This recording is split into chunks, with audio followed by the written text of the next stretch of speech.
Question दिला आहे एकूण अंतराचे 3 समान भाग केले. प्रत्येक भागाचे प्रवास अनुक्रमे 60 kilometre per hour, 30 kilometre per hour आणि 10 किलोमीटर पर आवर या वेगाने केल्यास सरासरी वेग किती? काय विचारलं आपल्याला? सरासरी वेग किती? सांगतो, शॉर्टकट सांगतो. हे एक्झाम्पल विदिन 5 सेकंदाच्या सॉल्व्ह होईल. ट्रिक्स आहे जी आतापर्यंत तुम्ही पुढेच बघितलेली नसणारी ती ट्रिक्स मी तुम्हाला सांगणार आहे. बघा आता इथं ट्रिक्स काय करायचं, ह्या 60, 30 आणि 10चा काय काढायचा? लसावी. ह्या 60, 30, 10चा लसावी किती असणार आहे बरं? 60. लसावीचा अर्थ काय बरं? अशी संख्या तर त्या संख्येला दिलेल्या सर्व संख्येने भाग घ्यायला पाहिजे. मग ह्या 60ला 60ने भाग जातो, 60ला 30ने पण भाग जातो, 60ला 10ने पण भाग जातो.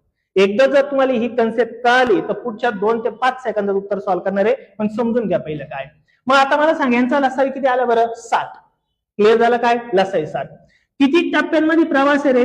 3 टप्प्यांमध्ये प्रवास. किती टप्प्यांमध्ये? 3. गुणिले काय करायचे? 3. भागिले काय करायचे?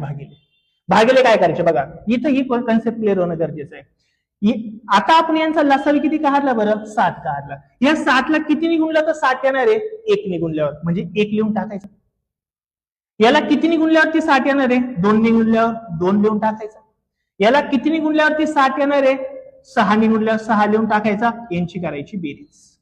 काय करायची? यांची बेरीज. बस एवढं केलं का तुमचं आन्सर झालं क्लिअर. काय होईल बरं?